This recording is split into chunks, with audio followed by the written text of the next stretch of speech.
Hi, welcome to the Fancy Comma YouTube. My name is Shiva Ozma, and today I am here as I'm recording. It's March 4th.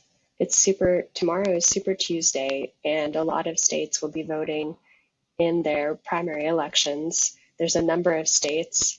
I've been working on the Nikki Haley presidential campaign, so just today I was phone banking in Colorado, Massachusetts. I think I did a quick call in Virginia.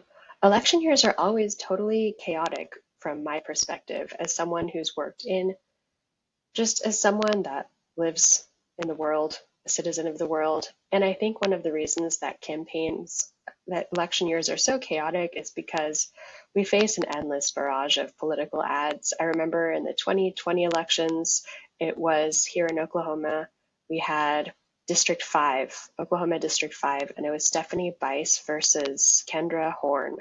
And Kendra Horn was a Democrat that was the incumbent, and she got elected by a very small margin, and she was replaced by actually a digital marketer, Stephanie Bice. And I remember one day I was in my office and I just watched like an hour of political ads, like back to back, like Stephanie Bice, Kendra Horn wants to defund our oil men. And then the next commercial is like an attack ad. It's just like back to back to back attack ads. And it's like, I was thinking about it, and I guess that's really good for the economy because it's great to have political candidates have large sums of money and basically throw it into the local economies of wherever they go. They have boots on the ground, so to speak, in their campaign. They go door to door. They go to local establishments. I was phone banking for Nikki Haley in New Hampshire, and she did a thing where she just showed up at local pubs and hung out with the people at local pubs and like poured them their drinks and stuff. So it's great from that perspective, especially in our current economic time where we're trying to bounce back from the COVID economy. What could be better than that? But the downside is that political communications often create chaos. And so I wish that as political, and it's all gotten even more complicated in the age of social media. So for example, think about all of the political communications you see. You not only see them on the television, you see them on the radio, you see them on your internet feeds, like you're just scrolling on Twitter and then suddenly you can see a political ad, not to mention the back-to-back ads. I think during the Iowa caucuses, Oklahoma was playing a football game with an Iowa team. And because the Iowa caucuses were happening, I think we saw like a bunch of like political ads, which was like totally weird. And it's like, I really wonder like, what does watching that many political ads do to your mind? I think that it really does something. And I wish that people would study like the effect of watching repeated political ads and constantly forcing us to decide. I mean, usually there's like three camps of voters. There's like two camps of voters, usually three, let's say three. The first camp is like people that are never you can never get them to change their mind. They're definitely voting for a specific candidate. The second person is like informed but hasn't decided yet, maybe like an issues voter. The third will probably never vote, and no matter what you do, unless something happens that's really, really relevant to them and they are forced to organize, they probably will not vote. I just wonder though, because I follow a lot of campaign communications professionals and speechwriters and all these people, and I really take issue with the way that people do communications in our current age. For one thing, I think that a lot of our communications are optimized for social media feeds. So, on social media, whatever gets the most clicks, likes, shares, reposts, angry comments, that's what gets amplified on our social media feeds. And so when a politician posts something, and I think sometimes they do this on purpose because the people that work in social media, that work on Capitol Hill, know how to use social media. They kind of like hack the algorithm so that they can boost their views. And so what ends up happening is that people will write things that make people angry, and then the people that are angry will comment, then it will go viral, and then by that time it will have found its opposite counterparts, and they comment on it, and then they get mad, and then the end result is that everyone is just mad. So I saw this post on Tech Policy Press, which I will link it in the description box, and it was talking about campaigns, in the context of political communications, and they were talking about the algorithm and efforts that Facebook has made and social media has made to like find content that's useful to both Democrats and Republicans, because if content is useful to both Democrats and Republicans, then it's more useful to everyone in the US, whereas content that's only useful to Democrats is only useful to, let's say, probably half of the population. So that's one thing. Like if I had a magic wand to change something in campaign communications, I would firstly tell the people that work in press offices, like, you don't have to write things for clicks, for views, because like how much of my life have I wasted watching TV where like a politician's tweet has gone viral and then they like interview the politician and he just says his talking points and that's how he gets press. Um, I think that in the age of digital media and in the times we're in where we're very divided, I do believe that policymakers and their campaign staff have a moral obligation to not add fuel to the fire, so to speak, and just make everything worse. And I have worked on political campaigns in 2022. I worked on both the Fetterman and the Mark Kelly campaigns.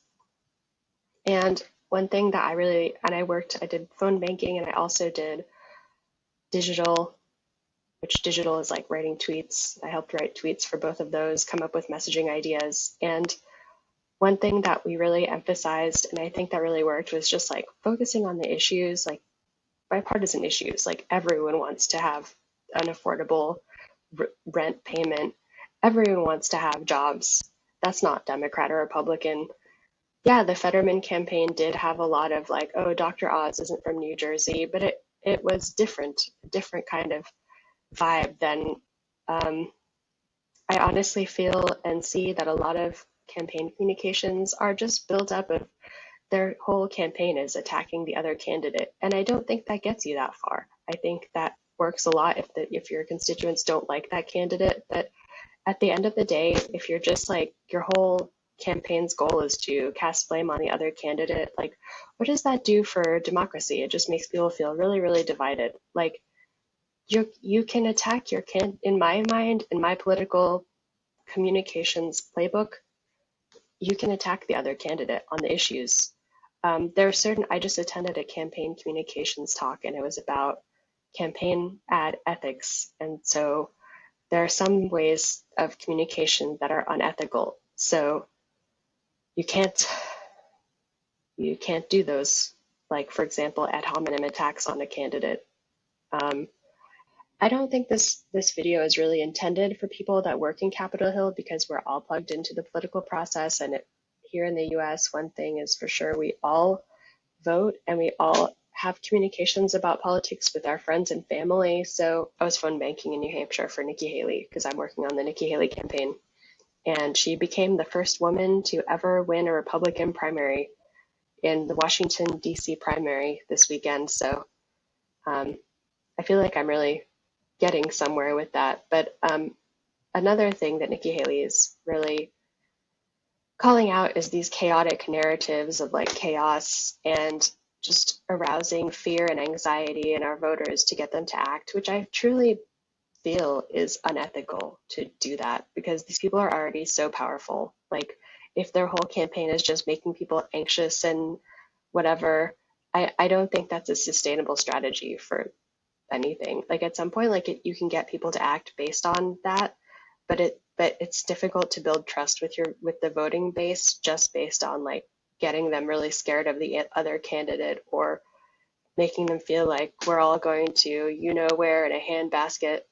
People internalize the political messaging of the leaders they admire. So think of some really famous, iconic political leaders like Ronald Reagan, John F. Kennedy. They're known for their campaign communications and their speeches and messages of unity. And yeah, they may have some people that like weren't that didn't like them. I mean, John F. Kennedy was assassinated, so he definitely had a lot of at least some very dangerous haters. But in general, those people are known for being true leaders and true leadership, and tough times reveal tough leaders. And I don't think that tough leaders come from just yelling about how much they hate the other candidate. And I think this goes both ways on the Democratic side, on the Republican side. How many times do I see campaign people just like finding a specific issue. And I really think that they're grasping for straws at this point with trying to figure out what the American voter needs, because polling has gotten so unpredictable because people don't answer their phones. The way that we interact with our politicians has changed to become online. It's hard to get into the mind of the typical voter. So I think that in response to this, people are just doing whatever they can that they think might work in the short term. But I really think that we are, there's so much time spent just attacking each other, Republicans attacking Democrats, Democrats attacking Republicans, hype being generated about the attacks, and the hype, the attacks and hype being covered in the press in lieu of actual issues being covered. That the easy solution to that is to not give in to the desire to get clicks or likes or whatever, because what does that get you in the long run? People have such a short attention span. If all you're doing, and it's kind of like what we talked about when I interviewed Alan Arthur and Christine Villanueva about slow journalism. And there's different models of campaign journalism as well. There's horse race journalism, where it's like there's two candidates and they're in a horse race. And this is how we mostly see journalism. And I think that in the current era, it's kind of gotten redefined, because in some ways the news defines who gets to win. Because if the people on the news get on there and say, hey, so and so is leading, and we talk to these people and here are the poll results, that's what people believe. And then they want to, that's the social proof that that's what's socially acceptable. So they go to the polls and do exactly that. But I think now, especially given like the way that the 2024 race is happening, and the fact that Nikki Haley is definitely the underdog in the Republican race, but she isn't, it's not like she's just losing all the time. She is garnering like a substantial number of votes here and there. And I think people are in the media are paying attention to that and realizing that, hey, that's actually kind of a big deal. And what does that mean? And I'd love for the news to cover candidates more, not like a horse race, because a political campaign isn't really like a horse race. Like, how can you tell who's going to win right from the very beginning? I mean, sometimes you can tell, like, oh yeah, like that guy's definitely going to win because of the numbers and the math. But other times there's so many things that can happen between now, because it's like March and election day, which is in November. The way that news covers the political coverage also matters, just like the political communications matters. And I think that savvy people, consumers of media, can see the forest for the trees, and they can figure out what politicians are just writing tweets so they can get likes and clicks and hype, and then be interviewed about the hype they've generated on the news. Which, how far does that get you as a politician? I mean, it does get you some media time, but at the end of the day, the voters, not the algorithms, decide who becomes president. So if I were a campaign communications professional, and one of my lifelong dreams is to work in campaign communications and like go on the campaign trail and write campaign communications, I think like if someone gave me that job, what I would do was I would just like figure out what the issues are. What are the non-negotiables of my candidate? What are the ways they actually help advance society? Not like in what ways they're different from the other candidate, but like what are they actually doing for society, and like on really big issues that everyone cares about. Like, what are Joe Biden and Donald Trump doing for like jobs, the rising cost of everything, the fact that there's so many different things happening right now, jobs. What was the other thing I said? Cost of living and jobs. That the economy. Is the economy stupid? Like, remember when Bill Clinton did that and he won, and he like, it's a winning strategy when the economic times are bad and there's actual issues. You focus on the issues, you come up with ways that you can fix the issues. That's how government's supposed to work.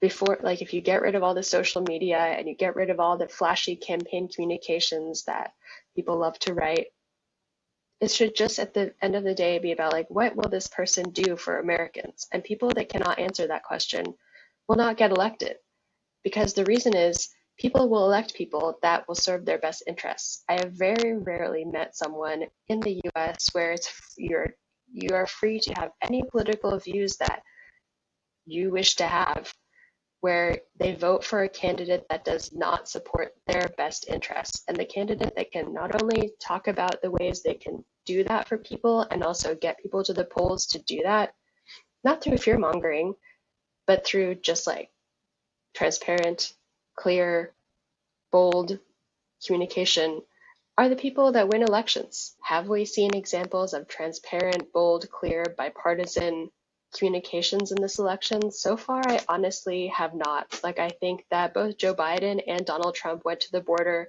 for like a media event, and like they just went to the border. They spent millions of dollars on this event. Um, two different locations in the border. Do they either of them have solutions for the border? No, they don't have any concrete solutions for the border. They just went to the border to talk about the border because it's like a thing that's happening, and there was all this like border legislation and it couldn't get done, and yet they're both here. They are just throwing money at this problem that they have not said any concrete things about how they will actually fix this problem. Is that even a fixable problem? Like, maybe that's why I'm kind of like opted out from this mainstream discussion of politics, because I really wonder, like, how can anyone really listen to this? It's so toxic. It's toxic. It's just old two guys yelling at each other about everything. It's the epitome of everything I do not want to see in society. And on some level, I understand, like, if I tolerate this and I vote for the candidate that I like, which I am a Democrat, I will be voting for Joe Biden, right, in the final election, unless something happens, unless Nikki Haley wins, and then I'll vote for Nikki Haley because I would love to see Nikki Haley as president. But like, I can't take it anymore. And I don't know if other people can really take it anymore, because it's driving me insane to watch these people every day. And um, to me, Nikki Haley is the only candidate that just doesn't participate in that kind of like whining every single day. So we'll see if the candidates, I'm really curious to see, like, does whining get you elected? Because remember, the way that Donald Trump won in the 2016 elections was to hire Kellyanne Conway to understand the female psyche, pollster, female persona, so that he could beat a female candidate, which was Hillary Clinton at that time. But they don't have that anymore. The race is in a way, it's very, very the same as last time. In another way, it's not the same as last time at all, because Donald Trump has already been president. He's no longer a political outsider.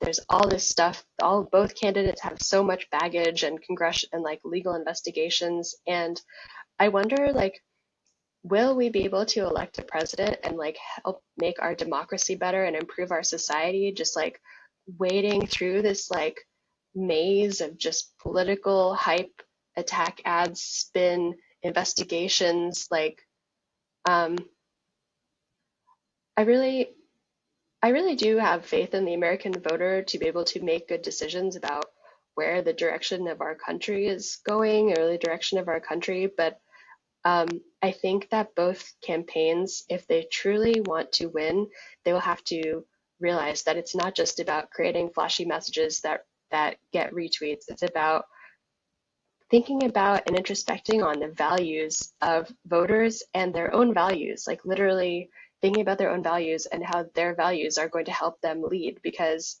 being president is actually really hard.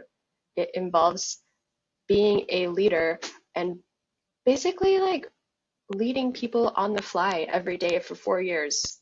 Based on what I followed presidents really closely. I'm really obsessed with the the office of the president, because it's really interesting to me. Like, it's like people always say like being president's really easy because you just like make decisions all day. But as a neuroscientist, I know that making decisions is actually really hard. So and there's a lot of things that factor into decision making. Like, whenever everyone said that George W. Bush was playing golf every day and that was really terrible back in the early 00s, I was like, well, that's kind of good, because he's making a lot of really difficult decisions about the war that's happening at that time and everything. So maybe he needs to kind of like rest his mind. But it's like, but the haterade, like, I don't like the haterade, and I wonder to what extent campaign staffers and consultants leverage the haterade versus like actively try to work against it. If I had to guess, I would say there's no way to minimize the haterade because everyone does it. So if you went beyond like Nikki Haley's doing and just rose above the haterade, that doesn't get you elected. But it does send a message to the people that are running. And I think that like because this race is so established, like we have the uncommitted vote, we have like Nikki Haley people being like, this is entirely just insane and just this is beyond like why can't this be more normal? Um, I'm really interested to see the role of campaign communications and if communications will make a difference or if we're just destined to do another rematch of this vote, which last time was deemed illegitimate by people. So we'll see if we can replicate that same vote and see what people say about its legitimacy. Um, will people find our, like, what is the role of campaign staffers of all levels in this process? Like, as people that work for a political campaign, sure, the goal is to get people elected, but it's not to do so through shady means, unless you really have like a vested interest if you really are corrupt and just want an office in government. But like, there's a one thing that I liked as a campaign person volunteer is that idea that you're like telling people about a candidate they might not have voted for because they don't know about them and they're like actually like a really good candidate. And even if that candidate doesn't win, they they go out there and they volunteer themselves to make a difference for people. And I think that stuff like that really goes a long way. And maybe it's too early to see if the two candidates are going to have authentic communications like that, but I think it's way past time for both of them, all of the candidates in this presidential race, to really take the issue seriously, not do things just for the hype and just for the media. And Fancy Comma does campaign communications, but we do campaign communications that, and we'd love to, if you're running for office, we'd love to work on your campaign communications with you. If you're, there's a number of things that, like, I'm a Democrat, I have worked on Republican campaigns. I'm very interested in this idea of improving our government through electing candidates that are really in touch with the issues and really have a solutions-based approach.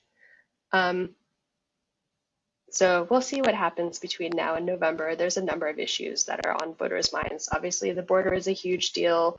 I have not seen any real solutions on either side, and I have some ideas about that. If anyone wants to, hire me, I have actually briefed my member of Congress on immigration issues when I worked in Congress. So it's not like I don't know anything about this issue. I do know a little bit, and I did phone bank and talk to Arizona voters, and surprisingly few of the Arizona voters I talked to, Democrats, were really, I mean, many of them were concerned about the border, but I um, I really wonder what the real solutions are, and maybe there are no real solutions. And so then the job is to just win so that you can win the election so you can like try to do something. I really feel that if the solutions are not there and people are just super divided, like when there's a good political solution, it can be bipartisan. Like just look at the Chips and Science Act to create domestic semiconductor infrastructure. Like that was a really good solution. It solved our problem in the US of the semiconductors not being available. But now when it comes to border, our economy, there was a regional New York bank that just like shuttered the other day. Who knows why? I think it's like the regional banks are having this test, maybe. But every voter, so I've talked to voters in basically only Arizona, and they were all concerned about, it's like, I think that the winning campaign, whoever wins the campaign, they will win it because they went and talked to individual voters. Because think about like the huge teams that people hire. Like you have a bunch of money, you hire a bunch of campaign staffers, like you probably live in your own little echo chamber, especially if you work in communications of just people with your same views. And it's really hard to put yourself out there and listen to people with different views. And sometimes it's honestly not possible because sometimes when you're going to door or your phone canvassing, people are really scary. So, but it's important to listen to voters as much as possible in crafting your campaign communications. And maybe the reason I just find the campaign communications out of touch and really whiny is because they are out of touch and really whiny, and none of the campaign officials have made any effort to really figure out like what is the average voter doing and what are they actually thinking about, and do I have any real solutions for them? If I don't have solutions for them, what can I offer them in terms of like maybe working to create some changes so that we can eventually tackle that problem?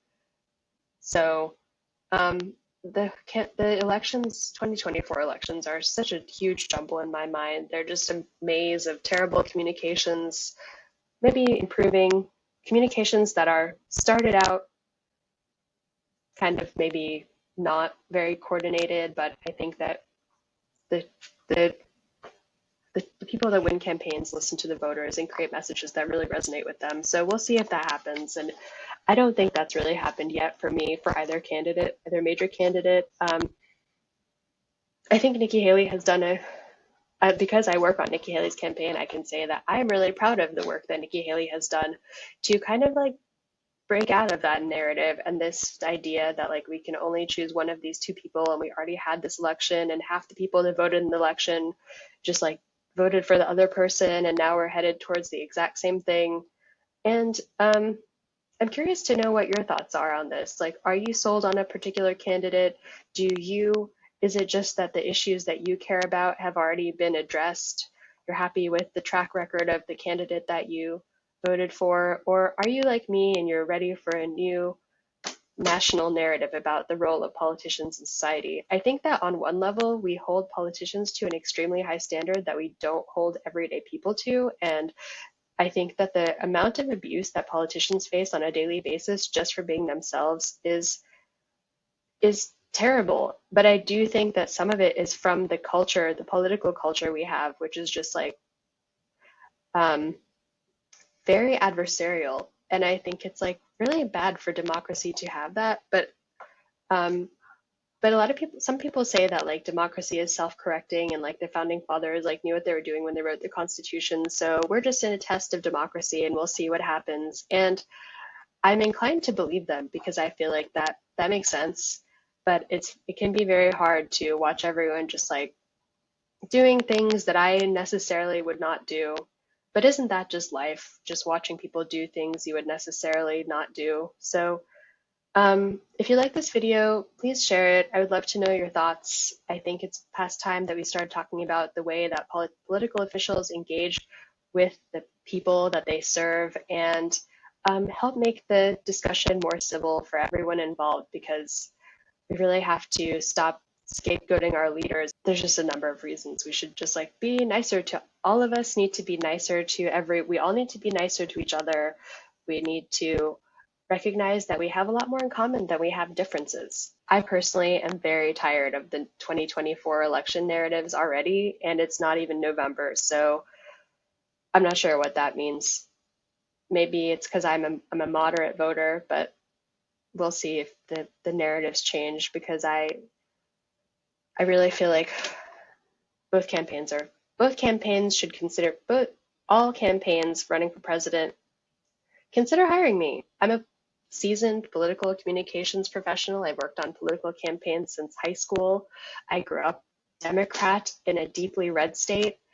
And I remember a time where people weren't like criticized or their lives weren't threatened just because they had different political views than the other person. And I really wish that we could go back to that, because I think it's really dangerous to shame people for their political views in an open and democratic society where people are working so hard to ensure our freedoms to us, to just have our fellow person try to take it away from us or make us feel that we shouldn't have our political views. I think that we all need to figure out how to exist more harmoniously in our society post-COVID, now that we all have to go outside again and talk to our fellow people again. So that's my challenge for everyone watching this video, whether you live in the US or you live somewhere else in the world, whatever your political system is, just think about what you have in common with your fellow person, just the fellow, whether it's Americans, people around the world, and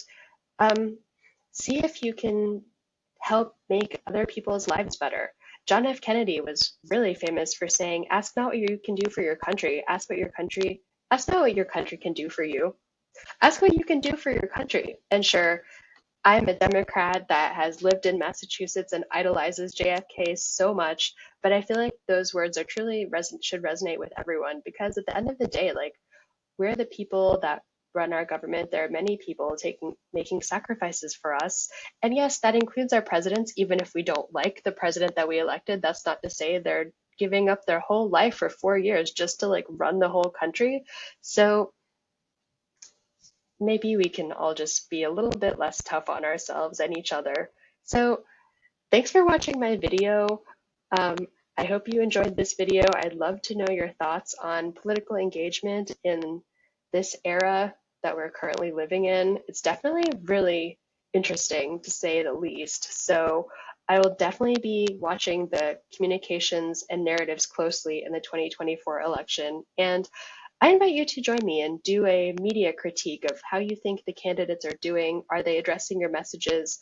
Are they talking about issues that matter to you in the ways, hitting all the high notes about things that matter to you? Because that's what they should be doing, and that's really important. And if they're not doing that, they might not win. So um, they're probably all stressing about that right now. It's pretty early. We probably will not see the elections ramp up until maybe a couple months from now, depending on how all of these different Supreme Court cases and everything happens. And then there's always like the October surprise, which I don't know what that's going to be this year, but I'm not looking forward to any of it.